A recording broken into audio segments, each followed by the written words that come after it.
Okay, so ఈరోజు మనం ఒక కూల్ విషయం నేర్చుకుందాం. డేటాతో మాట్లాడదాం. అవును, నిజమే. ఎస్క్యూఎల్ అనే ఈ మ్యాజిక్ టూల్తో మనం డేటాని చూసి భయపడకుండా దాంతో ఒక కాన్వర్సేషన్ స్టార్ట్ చేయొచ్చు. అసలు దాని దగ్గర నుంచి ఆన్సర్స్ ఎలా రాబట్టాలో చూద్దాం. అంత భయమేముండదు, ప్రామిస్. చూడండి, ఈ కోట్ ఎంత పవర్ఫుల్గా ఉందో. సరైన సమయంలో సరైన డేటాని సరైన క్వశ్చన్ అడిగితే ఏదైనా మారిపోతుంది.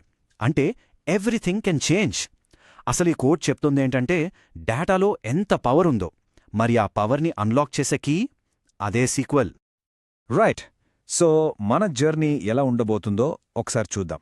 ఫస్ట్ డేటాతో మాట్లాడడం అంటే అసలు ఏమిటో అర్థం చేసుకుందాం. తర్వాత ఎస్క్యూఎల్ లాంగ్వేజ్ చూడ్డానికి ఏదోలా ఉన్నా ఎంత సింపుల్గా ఉంటుందో మీకే తెలుస్తుంది. నెక్స్ట్ దాని ఫ్యామిలీ మెంబర్స్ అంటే వర్షన్స్ గురించి మాట్లాడుకుందాం. అండ్ చాలా ఇంపార్టెంట్గా రియల్ వరల్డ్లో ఇది మనకి ఎలా హెల్ప్ చేస్తుందో చూద్దాం. ఫైనలీ చాలా ఎక్సైటింగ్ పార్ట్, జనరేటివ్ ఏఐతో ఎస్క్యూఎల్ ఫ్యూచర్ ఎలా ఉండబోతుందో ఎక్స్ప్లోర్ చేద్దాం. రెడీయా? Okay, let's start with the first section, డేటాతో మాట్లాడదాం. ఇక్కడ మనం అసలు ఎస్క్యూఎల్ అంటే ఏంటో బేసిక్గా తెలుసుకొని ఈ డేటాబేసెస్ అనే ప్రపంచంలోకి ఎంటర్ అవుదాం. సో ఫస్ట్ క్వశ్చన్, ఎస్క్యూఎల్ ఏంటి? చాలా సింపుల్గా చెప్పాలంటే అది మీ డేటాకి ఒక లైబ్రరీయన్ అనుకోండి. మీరు ఒక పెద్ద లైబ్రరీకి వెళ్తే లైబ్రరియన్ మీకు కావాల్సిన బుక్ని ఎంత ఈజీగా సెకండ్స్లో వెతికిస్తారో, ఎస్క్యూఎల్ కూడా మీ డేటాలో నుంచి మీకు కావాల్సిన ఇన్ఫర్మేషన్ని అలాగే వెతికి చేతిలో పెడుతుంది. It's a data librarian. Okay, librarians under మరీ బుక్స్ ఎక్కడుంటాయి? లైబ్రరీలో. అలాగే ఈ డేటా అంతా ఎక్కడుంటుంది? అది డేటాబేస్లో ఉంటుంది. ఆ డేటాబేస్ అనేది బేసిక్లీ ఒక సూపర్ ఆర్గనైజ్డ్ ఫైలింగ్ క్యాబినెట్ లాంటిది. Think about it. నెట్ఫ్లిక్స్లో మీ వ్యూయింగ్ రికార్డ్స్, అమెజాన్లో ఉన్న ప్రోడక్ట్ క్యాటలాగ్. ఇంత మ్యాసివ్ ఇన్ఫర్మేషన్ని చాలా నీట్లీ స్టోర్ చేయడానికి ఈ డేటాబేసెస్ యూజ్ చేస్తారు. ఆల్రైట్, నెక్స్ట్ సెక్షన్కి వెళ్దాం. ఎస్క్యూఎల్ భాష చాలా సింపుల్. నేను చెప్తున్నా, ప్రోగ్రామింగ్ అంటేనే భయం పడేవాళ్ళు చాలామంది ఉంటారు కదా. బట్ ట్రస్ట్ మీ, ఇది మీకు చాలా చాలా ఈజీగా అనిపిస్తుంది. జస్ట్ ఇమాజిన్, మీరొక బిజినెస్ రన్ చేస్తున్నారు. మీకనిపించింది, పోయిన నెలలో షాపింగ్ చేసిన కస్టమర్స్ అందరి లిస్ట్ చూస్తే బాగుండు అని. ఇది ఒక simple plain English question, right? ఈ క్వశ్చన్ని మనం ఇప్పుడు డేటాని అడగాలి. మరి ఎలా అడుగుతాం? చూడండి, ఎస్క్యూఎల్లో ఆ క్వశ్చన్ని జస్ట్ ఇలా అడుగుతాం. ఫస్ట్ సెలెక్ట్ నేమ్, అంటే సింపుల్గా నాకు పేర్లు కావాలి అని. సెకండ్ ఫ్రమ్ కస్టమర్స్, ఎక్కడ నుంచి అంటే కస్టమర్స్ అని టేబుల్ నుంచి. And third where purchase date is in the last month, ఎవరి పేర్లు కావాలి? పోయిన నెలలో కొన్న వాళ్లవి అని ఒక కండిషన్ పెడుతున్నాం. చూసారా, ఇది ఆల్మోస్ట్ ప్లెయిన్ ఇంగ్లీష్లానే ఉంది కదా. ఓకే, ఎస్క్యూఎల్ అనేది ఒకటే కాదు, దానికి చాలా కజిన్స్ ఉన్నాయి, అంటే డిఫరెంట్ వర్జన్స్. మన నీడ్స్ బట్టి డిఫరెంట్ టూల్స్ వాడటం better. So let's meet a couple of them. So ఇక్కడ మనం రెండు చాలా పాపులర్ వర్జన్స్ని కంపేర్ చేద్దాం, MySQL అండ్ BigQuery.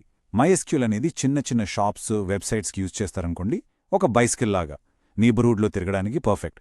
కానీ BigQuery అనేది గూగుల్ది, అది జెట్ లాంటిది, మ్యాసివ్, పెద్ద పెద్ద ఎంటర్ప్రైజ్ డేటాని హ్యాండిల్ చేస్తుంది. రెండూ చేసేది డేటాతో మాట్లాడదమే, బట్ వాటి పవర్, స్కేల్, పర్పస్ వేరు. బైసైకిల్ విఎస్ జెట్, అంతా సింపుల్. రైట్, ఇంత నేర్చుకున్నాం. బట్ అసలు ఈ ఎస్క్యూఎల్తో ఏం చేస్తాం? రియల్ వరల్డ్లో డిఫరెంట్ ప్రొఫెషనల్స్కి ఇది నిజంగా ఎలా హెల్ప్ చేస్తుందో ఇప్పుడు చూద్దాం. ఫర్ ఎగ్జాంపుల్, ఒక మార్కెటింగ్ మేనేజర్ని తీసుకుందాం. వాళ్ళు ఒక క్వశ్చన్తో స్ట్రగల్ అవుతున్నారు. హే, మనం పంపిన ఈమెయిల్ క్యాంపెయిన్స్లో దేనివల్ల ఎక్కువ సేల్స్ వచ్చాయని. ఈ ఆన్సర్ కోసం అంత మాన్యువల్గా చెక్ చేసే బదులు జస్ట్ ఒక ఎస్క్యూఎల్ క్వెరీ రాస్తారు, అండ్ బూమ్, ఆన్సర్ వెంటనే వాళ్ల ముందుంటుంది. టైం సేవ్ అవుతుంది, కరెక్ట్ డేటా వస్తుంది. Let's take another example. ఒక హాస్పిటల్ అడ్మినిస్ట్రేటర్, వాళ్ళకి చాలా క్రిటికల్ డేటా కావాలి. లాస్ట్ వీకెండ్ ఇంతమంది పేషెంట్స్ ఎమర్జెన్సీ రూమ్కి వచ్చారు అని.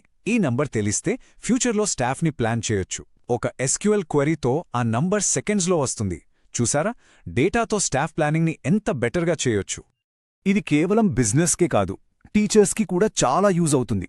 ఇమాజిన్, ఒక టీచర్ స్కూల్ డేటాబేస్ని క్వెరీ చేసి మ్యాథమెటిక్స్లో ఎవరి పర్ఫార్మెన్స్ కొంచెం తగ్గుతుంది, ఎవరికి ఎక్స్ట్రా హెల్ప్ కావాలి అని చాలా ఈజీగా తెలుసుకోవచ్చు. ఆ ఇన్ఫర్మేషన్తో ఆ స్టూడెంట్స్కి పర్సనలైజ్ సపోర్ట్ ఇవ్వచ్చు. గ్రేట్ కదా. And finally we've reached the most exciting part, SQL future. Generative AI వల్ల ఎస్క్యూఎల్ ప్రపంచం ఎలా మారబోతుందో చూద్దాం. సీరియస్లీ, ఇది ఒక రెవల్యూషన్ లాంటిది. చాలామందికి ఎస్క్యూఎల్ కమాండ్స్ గుర్తుపెట్టుకోవాలి అనే భయం ఉంటుంది, కరెక్టే? వెల్, ఇప్పుడు ఆ అవసరం ఉండకపోవచ్చు. జనరేటివ్ ఏఐ అనేది ఒక ఇంటర్ప్రిటర్లా పనిచేస్తుంది. మీరు జస్ట్ ప్లేన్ ఇంగ్లీష్లో అడగండి, అది దాన్ని ఆటోమేటిక్గా ఎస్క్యూఎల్ క్వెరీగా ట్రాన్స్లేట్ చేసేస్తుంది. Think about it. ఇప్పుడు డేటా యాక్సెస్ చేయడానికి ఆ టెక్నికల్ బ్యారియర్ చాలా వరకు తొలగిపోతుంది.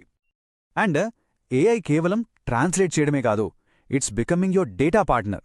అది ప్రొయాక్టివ్గా ప్యాటర్న్స్ని గమనించి మనకి సజెషన్స్ ఇస్తుంది.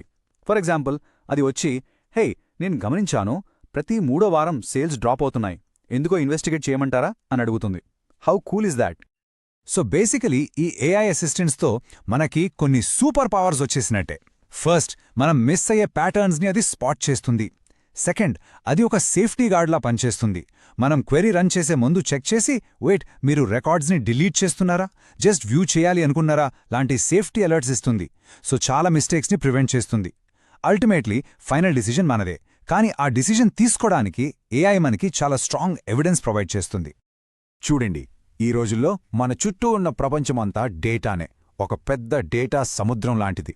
అందులో మునిగిపోకుండా ఈజీగా ఈదడానికి, మీకు కావలసిన ఆన్సర్స్ని దొరికించుకోవడానికి ఎస్క్యూఎల్ మీకు హెల్ప్ చేస్తుంది. అది జస్ట్ ఒక టూల్ మాత్రమే కాదు, అదొక సూపర్ పవర్ అనొచ్చు. So the final thought is this. మీ డేటాలో మీకు తెలియని చాలా సీక్రెట్స్ దాగి ఉన్నాయి, చాలా కథలున్నాయి. అవి చెప్పేది వినడానికి, ఆ కథలు తెలుసుకోవడానికి మీరు రెడీగా ఉన్నారా? 'Cause SQL is ready to help you listen.